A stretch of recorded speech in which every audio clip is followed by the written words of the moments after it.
ତ 2026 ଖରାଦିନ ଷ୍ଟାର୍ଟ ହେଇଗଲାଣି। ବହୁତ ସାରା ଲୋକଙ୍କର ଏବେ ଫୋନ୍ ହ୍ୟାଙ୍ଗ୍ ହେବା ଷ୍ଟାର୍ଟ ହେଇଯିବ। ତ ଆଜି ଆମେ ଦେଖିବା ଏହି ଖରାଦିନେ ଆପଣ ଫୋନ୍ ହ୍ୟାଙ୍ଗରୁ କେମିତି ବଞ୍ଚିପାରିବେ ଆଉ ଆପଣଙ୍କ ଫୋନ୍ ବହୁତ ସ୍ମୁଥଲି କେମିତି ଚାଲିବ ଆଉ ଗେମ୍ ଫେମ୍ ଖେଳିଲା ଟାଇମ୍ରେ ଲ୍ୟାଗ୍ କେମିତି ହେବନି। ତ ଆଜି ଆମେ ଡିସ୍କସ୍ କରିବା। ତ ଚାଲନ୍ତୁ ଭିଡ଼ିଓଟା ଡେରି ନକରି ଷ୍ଟାର୍ଟ କରିଦେବା। ତ ପ୍ରଥମେ ସବୁଠୁ ଇମ୍ପୋର୍ଟାଣ୍ଟ କଥା ମୁଁ କହିଦେଉଛି, ଦେନ୍ ଏଣ୍ଡ ବେଳେ ମୁଁ କହିଦେବି ଯେ ଆପଣମାନେ କେଉଁ ସେଟିଂ ଅନ୍ କଲେ ଫୋନ୍ ଲ୍ୟାଗ୍ ଟିକେ ଧୀରେ ହେବ। ତ ପ୍ରଥମେ ଆପଣ ଯେଉଁ ମୋବାଇଲରେ କଭର୍ ଦେଖିପାରୁଥିବେ, ଯେତେବେଳେ ଆପଣ ମୋବାଇଲ ୟୁଜ୍ କରୁଛନ୍ତି ଏ କଭର୍ଟାକୁ ଖୋଲନ୍ତୁ ଆଉ ଅଧିକ ବ୍ରାଇଟନେସ୍ ଦେବେନି, ସବୁବେଳେ 50% କମ୍ ବ୍ରାଇଟନେସ୍ ରଖିବେ। ଆଉ ଯଦିଓ ଆପଣଙ୍କର ମୋବାଇଲ ଷ୍ଟୋରେଜ୍ ଫୁଲ୍ ଅଛି ତାକୁ ସବୁବେଳେ ଷ୍ଟୋରେଜ୍ 50%ରୁ କମ୍ ରଖିବେ କିମ୍ବା 50% ରଖିବେ। ଯଦି ଆପଣଙ୍କର ଅଧିକ ଷ୍ଟୋରେଜ୍ ହେଇଯାଉଛି ଆପଣ ଲୋକାଲରେ ମେମୋରି କାର୍ଡ଼ ମିଳିଯିବ, ସେଠି ଆପଣ ମେମୋରି କାର୍ଡ଼ ଆଣି ମୋବାଇଲରେ ଲଗେଇ ସବୁ ନିଜର ଫଟୋ କିମ୍ବା ଭିଡ଼ିଓ ଯାହା ସବୁ ଡାଟା ନେଇଛି ଅଧିକ ସେଟାକୁ ଟ୍ରାନ୍ସଫର୍ କରିଦେବେ।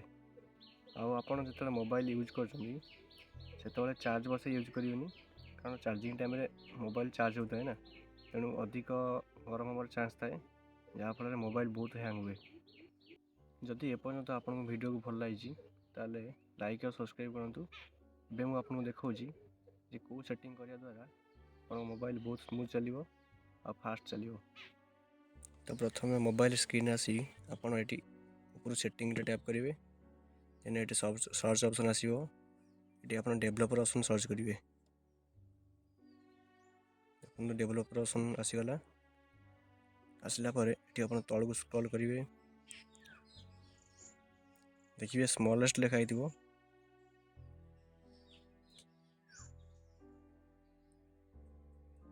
ଦେଖନ୍ତୁ ସ୍ମଲେଷ୍ଟ ୱିଥ୍ ଲେଖା ହେଇଛି ଯେଉଁଠି, ସେଇଟା ଆପଣ 390 ଥିବ, ମୁଁ ଏଇଟା 433 କରି ରଖିଛି ଆଗରୁ।